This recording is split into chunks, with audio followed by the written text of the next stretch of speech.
महाराज जी, आपको धर्म दिग्दर्शन चैनल में स्वागत है। बड़ी दिनों के बाद आपके दर्शन प्राप्त हुए और हमारे चैनल में आप पधारे। कई दिनों से मन में जिज्ञासा था बहुत सारे कि मैं महाराज जी आप कभी मिलेंगे तो कभी अपने इस चैनल में बैठ के चर्चा करेंगे। तो महाराज जी, हम चर्चा करना चाहते हैं कि कुछ आध्यात्मिक रहस्य के बारे में, जो बहुत लोग ऊपर ऊपर से जानकारी करके वो कह देते कि शायद यही है, लेकिन जहाँ तक मैं जब से आपसे मिला हूँ तो मुझे ऐसा लगा कि जितने सारे रहस्य के ज्ञान मुझे अगर प्राप्त करना हो और हमारे चैनल के माध्यम से लोगों को जानकारी प्राप्त करना हो, वो आप ही एक माध्यम है। इसलिए मैं आपसे आज कुछ विशेष प्रश्न पूछ रहा हूँ। महाराज जी, सबसे पहला प्रश्न ये है कि भागवत कथा जो होती हैं, आजकल जितने भी आयोजन होता है, उसका मूल उद्देश्य कई लोग तो ये करते हैं कि हम भागवत कथा सुनेंगे तो हमारा घर के कल्याण हो जाएगा, सुख शांति समृद्धि हो जाएगी और हमको अंत में स्वर्ग प्राप्ति होता है। और कई बड़े बड़े विद्वान का मत है कि भागवत स्वर्ग से सुख देने वाला कथा नहीं है, वो तो उससे भी अधिक है, जो मुक्तिदायिनी है। तो ये स्वर्ग और मुक्त की जो बात आती है, इस दोनों में अंतर क्या है? ऐसा वास्तविक भागवत किस काम के लिए किया जाता है? बोले वृंदावन बिहारी लाल की जय। परम ज्योतिर्विद श्री सुदर्शन लव जी का ये प्रश्न बहुत ही महत्वपूर्ण है। स्वर्ग शब्द का अर्थ इतना ही है, स्वर और स्व। स्व माने तो होता ही अपनत्व है। भगवान ने गीता में कहा कि अर्जुन, श्रीमद् भागवत आदि तो मोक्ष दाता ग्रंथ है, किंतु स्वर्ग के लिए तो 100 यज्ञ कोई करे तो पहुंच जाता है, इंद्र पद को प्राप्त हो जाता है। तो स्वर्गे लोके महीयते, स्वर्गलोक में पूज्य हो जाता है वो, इसलिए इंद्र को शतक क्रतु कहते हैं, 100 यज्ञ करते। लेकिन क्षीणे पुण्य मर्त्य लोकम विशंति, स्वर्ग का एक ही सिद्धांत है कि जब तक आपके पुण्य रहेंगे तब तक ही आप वहां रहेंगे और पुनः आपका जन्म हो जाएगा। अर्थात स्वर्ग की प्राप्ति सर्वदा दुख निवृत्ति का साधन नहीं है। जो इस लोक में स्त्री सुख, पुरुष सुख, भोज्य भोग्य पदार्थों का सुख प्राप्त होता है, इससे उत्कृष्टतम जो सुख प्राप्त होते हैं वो स्वर्ग में प्राप्त होते हैं। जैसे लोगों का कहना रहता है कि भारत में जो प्राप्त हो रहा है उससे कहीं अधिक अमेरिका में बहुत अच्छा प्राप्त होता है। बस स्थान परिवर्तन होगा, किंतु विषय सुख परिवर्तन नहीं होता। और जहाँ जहाँ विषय होता है, जहाँ जहाँ विषय सुख होता है, वहाँ वहाँ दुख होता ही है।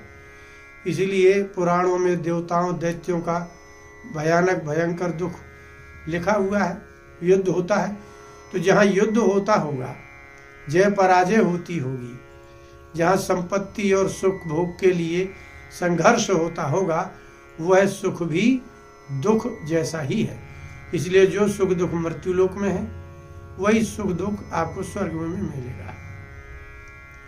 श्रीमद् भागवत के विषय में महात्म के प्रथम अध्याय में ही कहा, स्वर्गे सत्य च कैलाशे वैकुंठे नास्ते अमरस।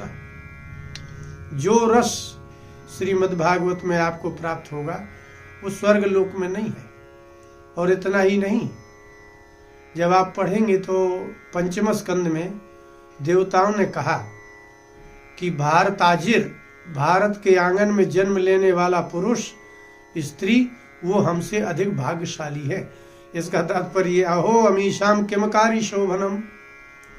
तो देवता भी भारत में सत्कर्म करने के लिए, भगवान का भजन करने के लिए जन्म लेना चाहते हैं। इसका तात्पर्य है। अब मुक्ति शब्द का क्या अर्थ है? मुच धातु का अर्थ ही होता है छूटना। ऐसी आप स्वयं ही कल्पना करिए कि संसार में जब से उत्पन्न हुए आप तब से दुखी हैं। ऐसा कोई मनुष्य ही नहीं है जिसको शारीरिक दुख ना हो, मानसिक दुख ना हो। किंतु जिसको मुक्ति कहते हैं वह एक ऐसी व्यवस्था है कि जिसमें जन्म ही नहीं होगा आपका। तो जो गजेंद्र मोक्ष में लिखा, न स्त्री न संढो न पुमान न जंतु नायम गुण कर्म न सन्न चासन निषेध शेषो जयता दशेषा, जहां कोई स्त्री नहीं हो अर्थात शरीर ही ना हो, इसलिए आत्मा के स्वरूप में व्यवस्थित हो जाना मुक्ति है। द्वितीय स्कंद में सुखदेव जी ने कहा, परीक्षित मुक्तिर्हित्वान्यथा रूपम स्वस्वरूपे व्यवस्थिति ही, जहाँ सर्ग विसर्ग मनवंतर ईशानु कथा ये पुराण के लक्षण कहे हैं, वहाँ लिखा है कि मुक्ति क्या है। बोले मुक्ति का तात्पर्य है मुक्तिर्हित्वान्यथा रूपम, किसी शरीर को धारण करना ही जीवात्मा का अन्यथा रूप कहलाता है।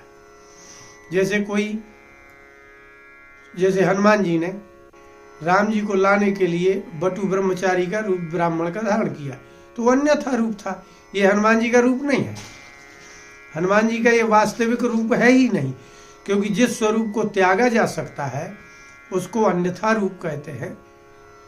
तो इसी प्रकार से जब कोई आत्मा किसी शरीर को धारण कर ले, 14 भुवनों में से किसी भी लोक का शरीर धारण करे, चाहे भले ही वो देवलोक का इंद्र आदि का ही शरीर धारण क्यों ना करे। इससे भी ऊंची बड़ी बात यह है कि चतुर्थ स्कंद में भागवत के ब्रह्मा जी को भगवान ने कहा यह शरीर छोड़ दो। दैत्यों के स्पर्श हो जाने के कारण उन्होंने कहा ये शरीर छोड़ दो, तो उन्होंने शरीर छोड़ दिया। इसका मतलब यह है कि जो छोड़ा जा सके वो अन्यथा रूप है, जो ग्रहण किया जा सके वो अन्यथा रूप है। तो मुक्ति क्या कहलाई?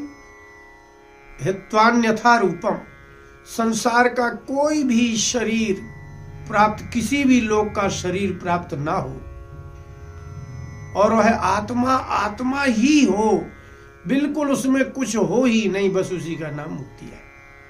स्वरूपे व्यवस्थिति, इसी का नाम मुक्ति है।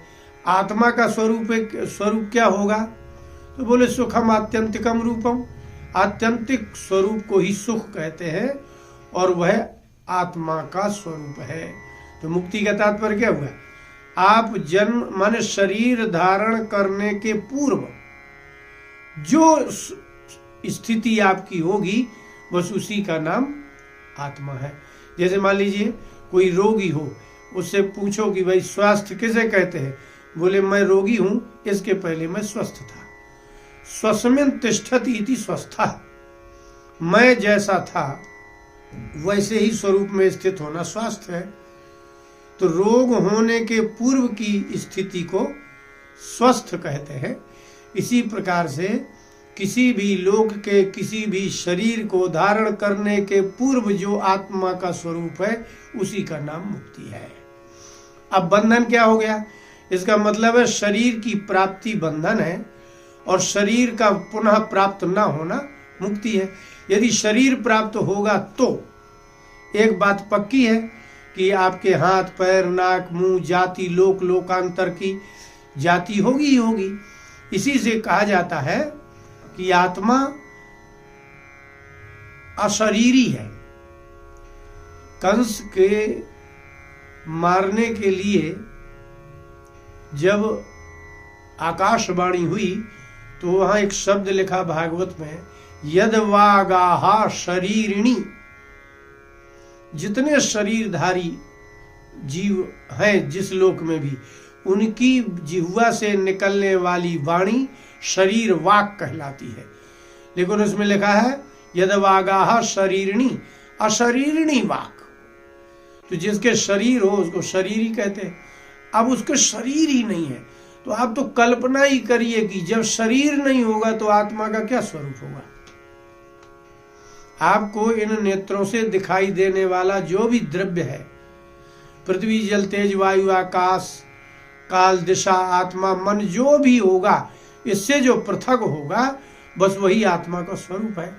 इसलिए मुक्ति का तात्पर्य है कि जन्म के पूर्व अर्थात सृष्टि के पूर्व कभी भी किसी भी काल में किसी परिस्थिति में भी यदि आत्मा किसी शरीर से इंद्रियों से संबंधित विषयों से ना होगा तो इसका मतलब है मायिक विषय विनिर्मुक्त स्वरूप स्थिति का नाम मुक्ति है। ये हो गया मुक्ति। तो मुक्ति में और मुक्त में, तो जो मुक्त हो जाए अर्थात न जन्म ही ना हो, उसका कभी ना जन्म हो, तो जो जन्म नहीं होगा तो निश्चित है कि मरेगा नहीं वो। तो मरण और जन्म रहित अपने स्वस्वरूप में स्थित होना मुक्ति है। इस समय यदि आपको कहा जाए कि मुक्ति के लिए प्रयास करिए तो इसका तात्पर्य इतना ही है कि आप आत्मा ही हो जाए। तो आत्मक ज्ञान जो हो जाएगा तो वो कहेगा भाई मैं आत्मा हूं, बस हो गया। तो वो कल्पना ही आप कर लें कि जब दुख ही ना हो, दुख का लेश ना हो, दुख का निमित्त ना हो, दुख का कोई कारण ना हो, बस उसी का नाम आत्मा है, वही उसका आनंद स्वरूप है, इसी का नाम मुक्ति है। जी महाराज जी। इसके बाद हम एक दूसरे प्रश्न पूछते हैं।